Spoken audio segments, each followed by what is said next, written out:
Hello student, स्वागत है आपका आज के हमारे इस नए वीडियो में। आज हम पढ़ने वाले हैं क्लास 10th एनसीईआरटी का यूपी बोर्ड। हम पढ़ेंगे आज चैप्टर नंबर 3 का प्रश्नावली नंबर 3.3। आइए हम क्वेश्चन को देखते हैं। क्या कह रहा है? निम्न रैखिक समीकरण युग को प्रतिस्थापन विधि से हल कीजिए। प्रतिस्थापन का मतलब होता है कि एक की जगह पे दूसरे को रख देना। तो ऐसे ही पहला क्वेश्चन हमारा है x + y = 14, x - y = 4। आइए हल करते हैं। तो हम देख सकते हैं हमारा क्वेश्चन नोट हो गया है। इसमें ये हमारा है पहला समीकरण, ये है दूसरा समीकरण। इसमें हमें क्या करना है? प्रतिस्थापित करना है। चाहे हम पहले समीकरण को x या y को दूसरे समीकरण में प्रतिस्थापित करें या दूसरे को पहले में। तो आइए हम पहले को पहले समीकरण से करते हैं।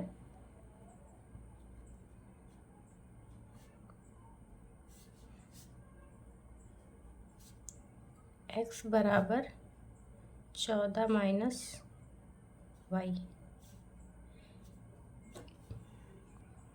देखते हैं, हमने x का मान निकाल लिया समीकरण नंबर 1 से, y को इधर भेज दिया। x के मान को समीकरण नंबर 2 में प्रतिस्थापित करने पर, अब हमने बोला था ना समीकरण नंबर 1 से हम x का मान निकाले और इसमें x की जगह पे हम इसको रख देंगे। तो ये हो गया हमारा समीकरण नंबर दूसरा। हम x की जगह पे इसको रखते हैं। क्या हो जाएगा हमारा? 14 - y - y = 4। ये माइनस 2y हो जाएगा। इधर क्या जाएगा? -14 में से 4 जाएगा, माइनस का 10, माइनस माइनस कैंसिल, 2y = 10 और y = 5। तो अब हम y का मान चाहे इस समीकरण में रखें, चाहे इस समीकरण में रखें, चाहे इस समीकरण में रखें, सबका मान हमको वही मिलेगा। तो y का मान x = 14 - y में रखने पर क्या हो जाएगा? x = 14 - 5। x बराबर क्या आ गया हमारा? 9। तो x = 9, y = 5। हमारा ये आंसर हो गया। देखिए दूसरे क्वेश्चन में कह रहा है s - t = 3 है, s/3 + t/2 = 6 है। तो यहाँ पे हमारा समीकरण नंबर 1, ये समीकरण नंबर 2 हो गया। अब हम समीकरण नंबर 1 से s का मान निकालते हैं। समीकरण 1 से s बराबर हो जाएगा 3 + t, s का मान इसमें रखने पर। तो देखिए s बराबर हमको 3 + t मिल गया। s का मान समीकरण नंबर 2 में प्रतिस्थापित करने पर यहाँ पे हमने रख दिया s का मान। अब हमको 3 और 2 का एलसीएम 6 आया। अब क्या करते हैं? 6, 3 × 2 = 6 + 2 × 1 = 2t + 3 × 1 = 3। यहाँ तक तो आपको पता ही होगा कैसे हो रहा है। अब ये 6 का इधर मल्टीप्लाई करा देंगे, 6 + 5t, 6 6 = 36। इसको इधर हम भेज देंगे 6 को, यहाँ पे आ जाएगा 30। तो t बराबर हमको मिल जाएगा 6। t का मान समीकरण नंबर 1 में रखने पर s - t = 3, s - 6 = 3, s बराबर 3 + 6, s बराबर 9 और t बराबर 6। हमारा आंसर हो गया। तो देखते हैं, ये हमारा क्वेश्चन नंबर पहले का तीसरा, ये हो गया समीकरण नंबर 1, ये हो गया 2। अब समीकरण नंबर 1 से इस बार हम y बराबर लिखेंगे। तो समीकरण 1 से -y = 3 - 3x, हमको इधर माइनस नहीं रखना, इधर प्लस में रखना है। तो ये हो जाएगा अब y का मान समीकरण नंबर 2 में रखने पर। तो यहाँ पे हमको क्वेश्चन में बोला है प्रतिस्थापन विधि से, तो हमें हमेशा प्रतिस्थापन ही लिखना है। तो हमने यहाँ पे नोट किया समीकरण नंबर दूसरा, इसमें हम y का मान रखेंगे तो क्या मिलता है हमको, ये सब मल्टीप्लाई कराया, ये देखिए ये प्लस में माइनस में ये सब कैंसिल हो जाएगा, आएगा क्या 9 = 9, जो कि सत्य है और हम कुछ नहीं कह सकते। तो यहाँ पे हो जाएगा कि समीकरण 1 और 2 के अनंत हल हो सकते हैं। तो ऐसे हम लिख सकते हैं समीकरण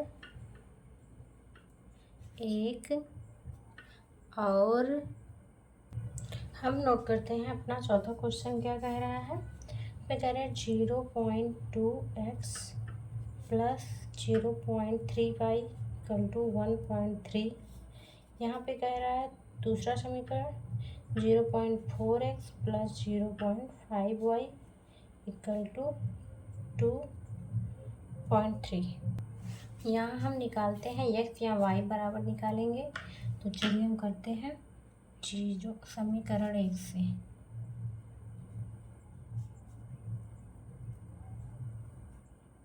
हम्म 0.2x प्लस का 3, यहाँ को जब हम x बराबर निकालते हैं तो हमारा क्या होगा -0.3y और x = क्या हो जाएगा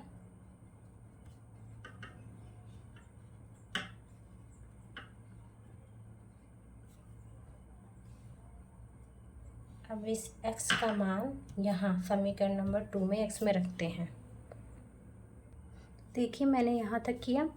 अब ये 0.2 से 0.4 कैंसिल होगा तो क्या लिखेंगे, यहाँ पे हो जाएगा 0.2, ये हो जाएगा हमारा 1.3 माइनस 0.3y प्लस का 0.5y 2.3।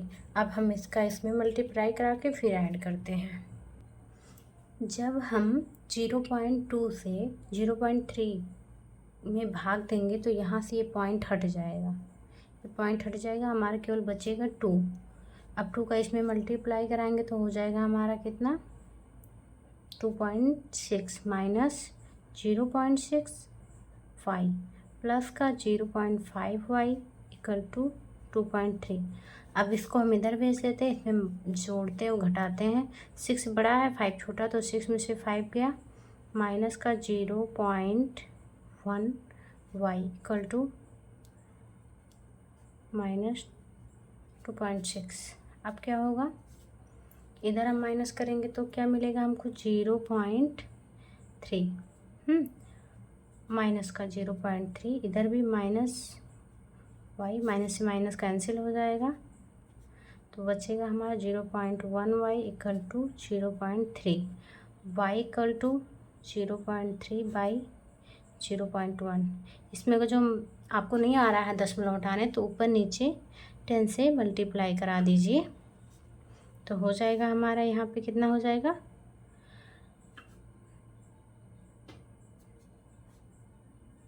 यहाँ पे इतना पॉइंट कितने अंक के पहले है 1, यहाँ पे लगा देंगे, क्या मिल जाएगा हमें केवल 3, y = 3। तो x बराबर y का मान इसमें रख देते हैं किसी भी समीकरण में। तो ये हम देखते हैं, मान रखते हैं 2x प्लस का 0.3 = 1.3, 0.2x प्लस 3 3 जा 9 = 1.3, वह 0.2x = इधर जाएगा -0.9। तो x बराबर हमको ये मिला। इसमें भी 10 से ऊपर नीचे मल्टीप्लाई कराते हैं तो क्या मिलेगा 40/20। यहाँ पे पॉइंट लगाते हैं तो हमको क्या मिल जाए, ऐसे मल्टीप्लाई करते हैं 2 2 जा 4.0। तो x बराबर 2 और y बराबर 3। चलिए बढ़ते नेक्स्ट क्वेश्चन की ओर। हमें यकीन है कि आप लोग को समझ में आया होगा। चलिए 5वें क्वेश्चन को लगाते हैं। ये हुआ हमारा समीकरण नंबर 1, ये हुआ 2। इस बार हम समीकरण 2 से x या y का मान निकालते हैं। तो हम x का मान निकालते हैं।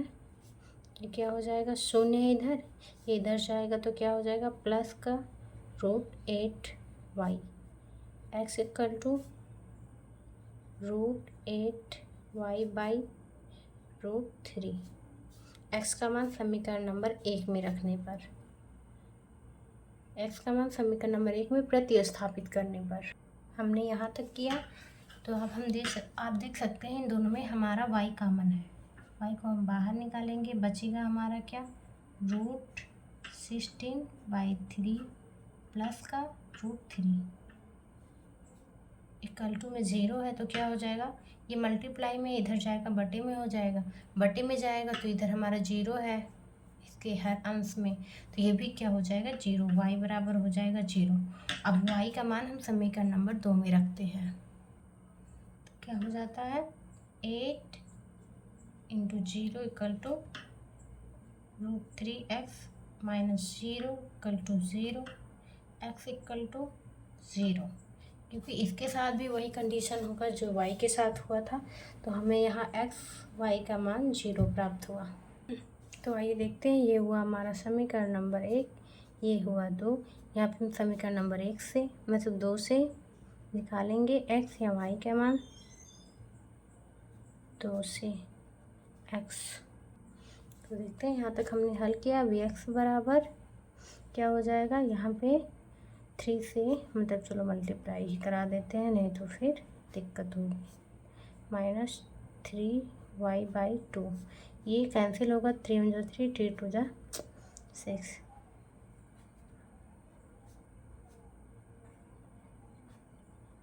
इतना हमको मिल गया। अब x का मान हम समीकरण नंबर 1 में रखते हैं। चलिए देखते हैं, 13 3 × 2 2 4 माइनस का 3 3 9 2 2 4 माइनस का 5y/3 इक्वल टू -2। अब एलसीएम लेंगे, नहीं इसको इधर भेज देते हैं। एलसीएम क्या हो गया हमारा 12। अब हम इसको हल करते हैं, 12 39 4 3 12 minus 9y × 4 3 12 minus 5y × 3 4 12 equal to -2, ये हुआ। अब हम लिखते हैं 1 7 माइनस माइनस प्लस हो जाएगा, कितना हो जाएगा 7 4 47 -2 का मल्टीप्लाई कराएंगे 12 में, 12 2 24, ये तो हो गया, बटे हमारा इधर चला गया। अब हमें -4y इक्वल टू -24 माइनस, इसको हल करते हैं, क्या मिलेगा हमको, ये हुआ -47 इक्वल टू माइनस का माइनस से minus cancel, y equal to हो गया हमारा 141 47, y इक्वल टू हो गया हमारा 3, y बराबर 3, y का मान समीकरण नंबर 1 या 2 में रखने पर, तो y बराबर 3, y का मान इस समीकरण में रखने पर, क्योंकि हमने y को एक साइड कर लिया है, तो क्या हो जाएगा x बराबर 13/2 minus 3 × 3/2, x equal to 3 3 9/2, x equal to 2 13 minus 9 equal to 4/2 equal to 2, x बराबर 2, y बराबर 3। आइए बढ़ते हैं अगले क्वेश्चन की ओर। अगला क्वेश्चन हमारा क्या कह रहा है, देखते हैं। अगला क्वेश्चन कह रहा है 2x - 3y बराबर 11 और 2x - 4y इक्वल टू -24 को हल कीजिए और इससे m का वह मान ज्ञात कीजिए जिसके लिए y बराबर mx + 3 हो। चलिए निकालते हैं। शायद आपको क्वेश्चन दिखा नहीं स्क्रीन पे, तो देख लीजिए जो हमने बोला है, आपकी बुक में भी दिया होगा क्वेश्चन नंबर 2। क्वेश्चन नंबर 2 में हमारा ये दिया गया है समीकरण नंबर 1 और समीकरण नंबर 2। अब हमें क्या करना है, अब हमें उसी क्वेश्चन, जैसे हमने इस क्वेश्चन को हल किया, सेम एक्स वाई का मान निकालना है। फिर m बराबर बोल रहा है निकालने को, और फिर क्या करें, m बराबर y बराबर mx+3। तो हम y का मान रखेंगे, x का मान रखेंगे, तो हमको m का मान मिल जाएगा। तो देख सकते हैं समीकरण नंबर 1 से x बराबर हमारा निकल गया है 11 + 3y/2। इसको मान लेते हैं समीकरण नंबर तीसरा हो गया 1 2 3। अब x का मान समीकरण नंबर 2 में रखने पर, तो आप ये देख सकते हैं हमने x का मान समीकरण नंबर 2 में, यहाँ रखने नहीं प्रतिस्थापित लिख लीजिएगा, क्योंकि इस एक्सरसाइज में हमको प्रतिस्थापित करना है। तो ये हमने प्रतिस्थापित किया x का मान। अब आइए आगे, तो ये देखते हैं, ये हमारा 2 है, यहाँ पे 2 × 2, 2 से 2 कैंसिल हो गया, बचा हमारा क्या 11 - 3y -4y -24। 11 minus minus plus 7y -27 -7y -24 -11 -7 5। 35 minus minus cancel, y 35/7, y 5। यहाँ तक समझ में है। अब y का मान समीकरण 3, ये जो है 3 में प्रतिस्थापित करने पर,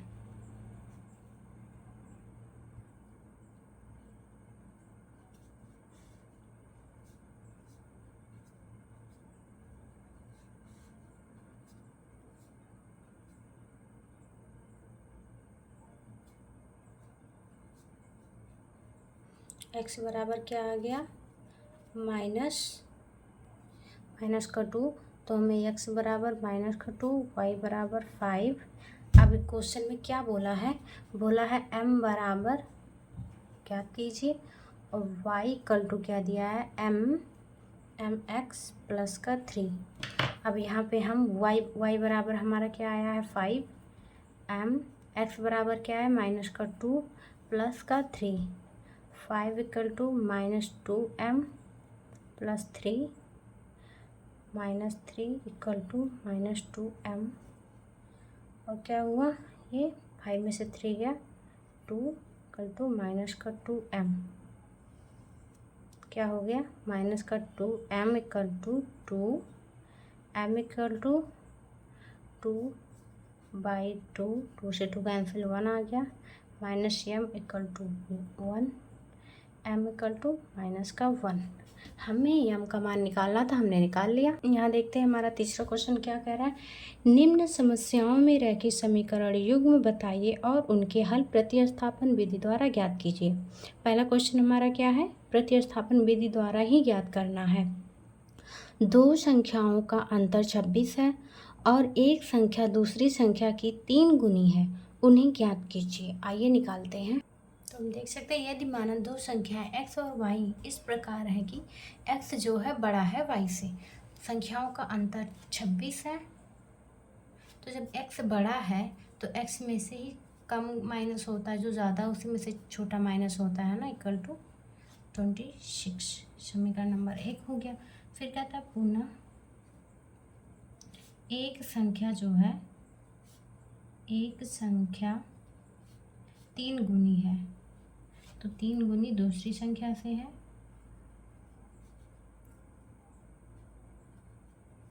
तो क्या हो गया हमारा, ये हो गया x = 3y।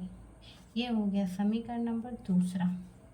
अब समीकरण नंबर 1 में x बराबर 3y रखने पर क्या है गया हमारा, x बराबर 3y -3 -y = 26। 3 में से 1 गया 2 और इसमें मल्टीप्लाई करेंगे, हमारा आ गया 13। अब समीकरण नंबर 2 में y बराबर 13 रखने पर, तो चलिए हमने समीकरण नंबर 2 में y का मान प्रतिस्थापित कर दिया, तो x बराबर क्या आया 39 और y बराबर 13। इस प्रकार अभीष्ट हल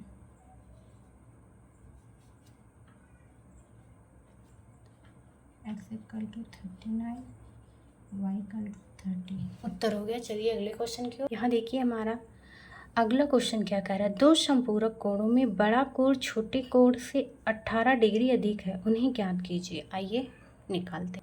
तो देखिए हमने क्या किया, माना दो कोण x डिग्री और y डिग्री इस प्रकार है कि x डिग्री बड़ा है y डिग्री से। चूँकि बड़ा कोण छोटे कोण से 18 अधिक है तो बड़ा कोण हमारा x है बराबर 18 अधिक है y प्लस 18 डिग्री। अब क्या करना है, ये हमारा हो गया समीकरण नंबर 1।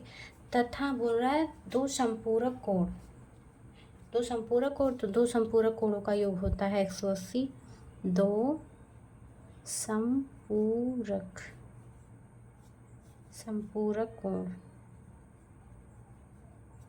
संपूरक कोणों का योग 180 होता है।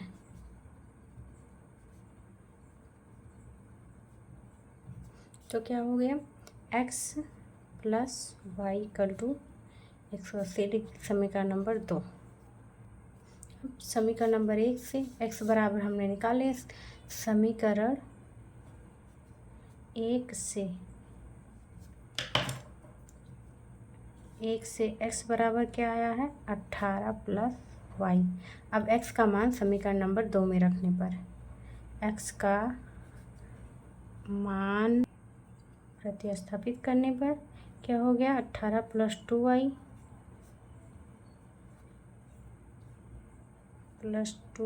इक्वल टू 18, 180 माइनस 18, 180 में से माइनस करेंगे ये होगा। अब हमें y equal to 162/2 equal to 2 8 16 2 1 2, y equal to क्या आ गया, 81। अब हमें x का मान निकालना है, इसमें रख देते हैं समीकरण नंबर 1 में y का मान। तो ये देखिए x बराबर हमारा आ गया 99 डिग्री, x बराबर 99 डिग्री और y बराबर 81 डिग्री। चलिए अगले क्वेश्चन की ओर देखते हैं। हमारा तीसरा क्वेश्चन क्या कह रहा है, एक क्रिकेट टीम के कोच ने 7 बल्ले तथा 6 गेंदें रुपये 3800 में खरीदी। बाद में उसने 3 बल्ले तथा 5 गेंदें 1750 में खरीदी। प्रत्येक बल्ले और प्रत्येक गेंद का मूल्य ज्ञात कीजिए।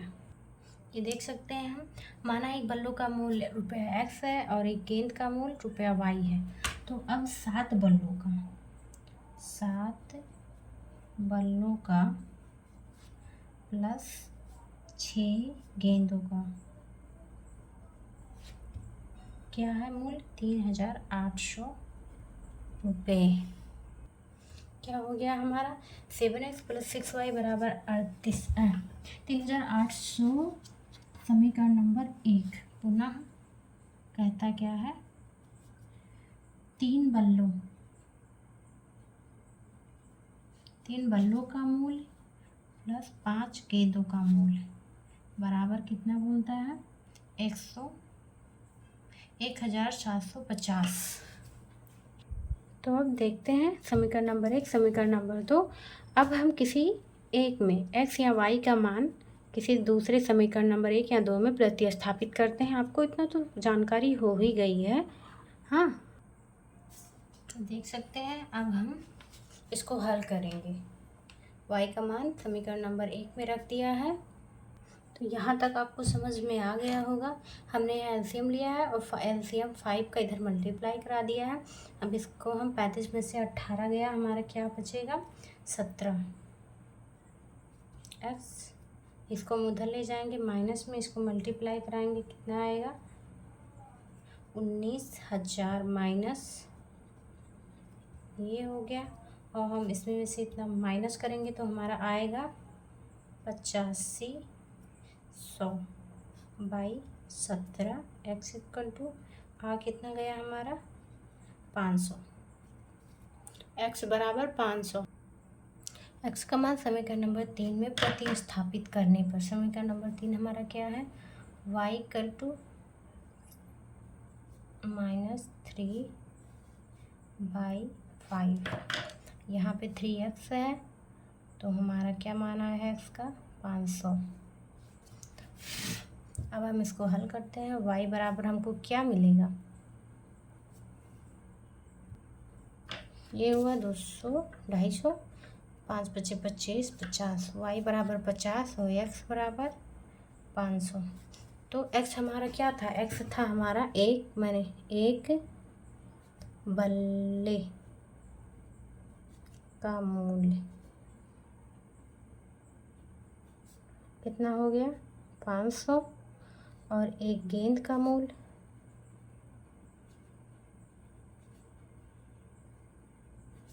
50 रुपये। ओके, आइए देखते हैं हम अपना चौथा क्वेश्चन।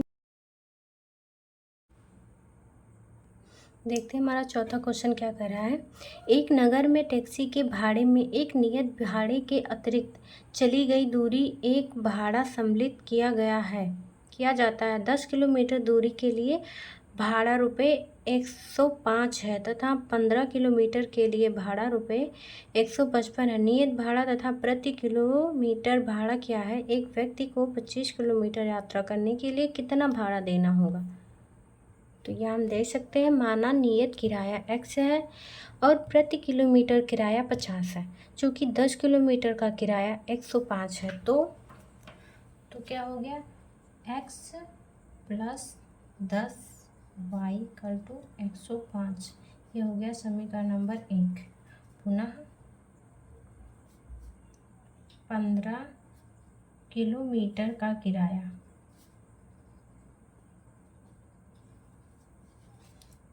क्या है रुपये 155।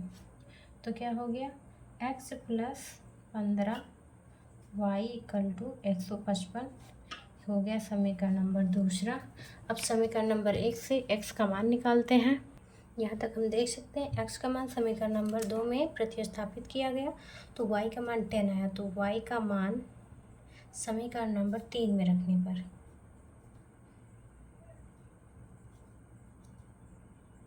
y का मान x बराबर 05 माइनस 10y में प्रतिस्थापित करने पर तो क्या हो गया हमारा, कितना बचा 5।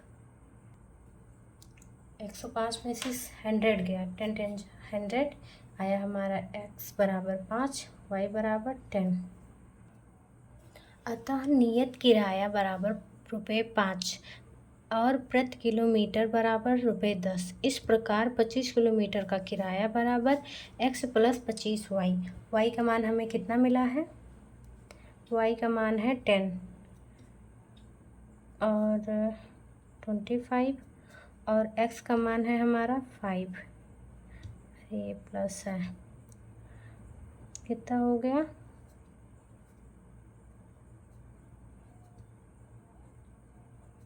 255। अतः 25 किलोमीटर की यात्रा का किराया रुपये 255 है। चलिए बढ़ते अगले क्वेश्चन की ओर। तो यहाँ हम देख सकते हैं हमारा 5वां क्वेश्चन कह रहा है, यदि किसी भिन्न के अंश और हर दोनों में 2 जोड़ दिया जाए तो वह 9/11 हो जाती है। यदि अंश और हर दोनों में 3 जोड़ दिया जाए तो वह 5/6 हो जाती है। वह भिन्न ज्ञात कीजिए। देख सकते हैं, माना भिन्न का अंश बराबर x और भिन्न का हर बराबर y। तो क्या हो सकता है, अंश है x, हर है y, भिन्न बराबर भिन्न जो हमारा है x/y है। तो स्थिति नंबर पहले हमारा क्या है, उसमें हमको क्या करना है, x प्लस 2 जोड़ना है और y में भी 2 जोड़ना है। तो क्या हो जाता है 9/11 हो जाता है। ये हो गया हमारा समीकरण नंबर, नहीं अभी ये समीकरण नहीं है तो हमारा भिन्न रूप तैयार हुआ। इसको हम हल करते हैं, इधर का इधर मल्टीप्लाई करा देंगे, इधर का इधर, तो हो जाएगा 11x plus 2 equal to 9y plus 2। क्या हो जाएगा 11x प्लस 11 दूनी 22 9y + 2। अब इधर लेके आते हैं y और इसको ले जाते हैं इधर 2 माइनस का 22 11x - 9y। ये क्या हो गया हमारा भाई, इसमें से 18 गया 4, यहाँ 9 2 जा 18, तो ये क्या हो गया 11x - 9y माइनस प्लस का 4 = 0। समीकरण नंबर 1। अब समीकरण स्थिति 2 क्या कहता है, अंश और हर में +3 मतलब 3 जोड़ने पर। सेकंड स्थिति हमारी क्या है, x में अंश में 3 और y हर में भी 3 जोड़ने पर क्या मिलता है हमको 5/6। इसमें भी इधर का इधर मल्टीप्लाई, इधर का इधर, 6 में x + 3 multiply into 5 multiply by 3x 3 6 1 जा 6x 18 5 1 जा 5 15 6x - 5y प्लस का 18 माइनस का 15 = x - 5y। क्या हो गया ये प्लस का 3 = 0। समीकरण नंबर 2। अब हम समीकरण नंबर 2 से x बराबर निकालते हैं। तो यहाँ तक हम देख सकते थे, हमने बोला समीकरण नंबर 1 में x का मान प्रतिस्थापित करने पे, और हमने क्या कर दिया समीकरण नंबर 2 में, तो ये हमारा सब कट के 0 आ जाएगा। तो हमने इसलिए लिख दिया समीकरण नंबर 1 में मान रखने पर हमको ये प्राप्त होता है। इधर एलसीएम लेंगे, मल्टीप्लाई कराएंगे इन दोनों में, और जो 6 का एलसीएम जो हमारा बचता है हर, उसको हम इधर मल्टीप्लाई करा देंगे, जो 0 हो जाएगा। अब इसको हम क्या घटाते हैं, y बचेगा, और इसमें माइनस करते हैं तो हमारा कितना बचेगा, 13 में से 4 गया 9 = 0 है, तो y = आ गया 9। अब y का मान समीकरण नंबर 3 में रख देते हैं। तो हमने यहाँ ना y बराबर रखा, हमको क्या मिला 45 - 3/6 42/6 6 × 42। हमको x बराबर मिल गया 7। हमारा अंश क्या था, मतलब हर जो भिन्न था x/y, x बराबर 7 y बराबर 9। तो हमारा जो भिन्न हमको क्वेश्चन में पूछ रहा था हमें प्राप्त हुआ। तो ये देखते हैं हमारा 6वां क्वेश्चन क्या कह रहा है। 5 वर्ष बाद जैकब की आयु उसकी पुत्री की आयु से 3 गुनी हो जाएगी। 5 वर्ष पूर्व जैकब की आयु उसके पुत्र की आयु की 7 गुनी थी। उनकी वर्तमान आयु क्या है। चलिए देखते हैं क्या है वर्तमान आयु। 1 मिनट यहाँ पे ध्यान दीजिए। क्वेश्चन नंबर 5वें में जो हमने बोला था कि समीकरण नंबर 2 से x का मान निकालने पे, इस समीकरण से हम x का मान निकालते हैं। तो यहाँ पे हम समीकरण नंबर 1 में x का मान रखने को बोलते हैं, स्थापित करने को। क्यों बोलते हैं, क्योंकि जो हम समीकरण नंबर 2 में ही रखेंगे तो इसी से निकाला, इसी में रखेंगे तो हमको कट के सब मान 0 मिलेगा। और जब इसमें से निकाला है x या y का मान दूसरे समीकरण में रखेंगे तो हमें कुछ प्राप्त होगा। तो ऐसा ही करिएगा, भूलिएगा मत। ओके, तो हम देखते हैं। माना जैकब की वर्तमान आयु x है, उसके पुत्र की वर्तमान आयु y है। जैकब की आयु 5 वर्ष बाद, यानी उसमें प्लस करना है, x + 5, और पुत्र की आयु में भी 5 वर्ष बाद, तो y + 5। ये हो गया हमारा क्वेश्चन। जबकि जैकब की आयु बराबर 3 गुणे पुत्र की आयु। जैकब की आयु क्या है, x है, पुत्र की आयु क्या है, y है। अब क्या हो गया हमारा, जैकब की आयु क्या है, वर्तमान आयु 5x, और इसका क्या है 5y5। अभी हम समीकरण बनाते हैं। तो हम देखते हैं हमारा समीकरण नंबर x - 3y = 10 समीकरण नंबर 1 बनता है। और 5 वर्ष पूर्व यानी पहले के लिए हमें माइनस करना है। जैकब की आयु क्या है, x - 5 वर्ष, पुत्र की आयु उसके पूर्व में y - 5 वर्ष। शर्त के अनुसार जैकब की आयु बराबर बोला है 7 वर्ष पूर्व। क्वेश्चन में 7 वर्ष पूर्व बोला है, 7 गुनी थी, 7 गुनी थी, आयु की 7 गुनी थी। तो 7 गुने पुत्र की आयु, तो क्या हो जाएगा पूर्व में? जैकब की आयु क्या है? x minus 5 equal to 7 y minus 5। क्या हो गया हमारा इक्वेशन? 7y माइनस 35 इधर लाएंगे हम, क्या हो जाएगा? इधर जाएगा, चलिए इधर ही ले आते हैं हम, प्लस में हो जाएगा तब 30 इक्वल टू 0। ये हमारा समीकरण नंबर दूसरा बन गया।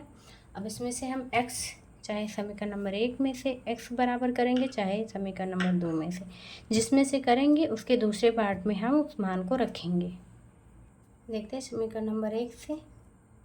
ये हमारा समीकरण नंबर 1 से 10 माइनस 3y। अब इस मान को यहाँ पे रख देंगे। ओके, आइए हम मान रखते हैं। x का मान है 10 minus 3y minus 7y plus 30 equal to 0।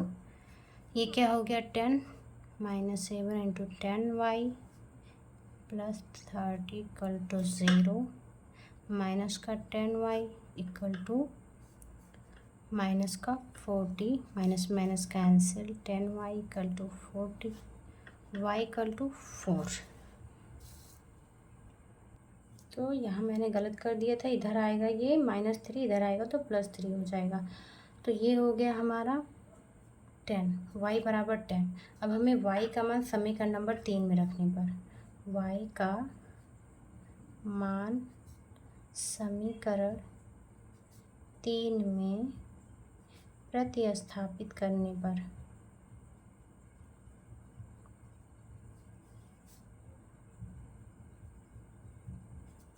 क्या हो जाएगा? x equal to 10 plus 3 y 10 plus 30। अब इसको x equal to 40, y equal to 10। तो अतः जैकब की वर्तमान आयु x कितना है? 40 वर्ष। और पुत्र की वर्तमान आयु y 10 वर्ष। तो यहीं पे होता है आज का वीडियो हमारा समाप्त। तो आई होप कि आपको वीडियो अच्छा लगा हो। यदि आपको वीडियो हमारा अच्छा लगा हो तो लाइक करें, चैनल को सब्सक्राइब करें एंड हमारे वीडियो को आगे देखने के लिए थोड़ा इंतज़ार करें। और हर क्वेश्चन को 2 से 3 या 3 से 4 बार भी हो जाए उसको हल करें, ताकि एग्ज़ाम टाइम में कोई दिक्कत ना हो। तब तक के लिए धन्यवाद। मिलते हैं अगली वीडियो में।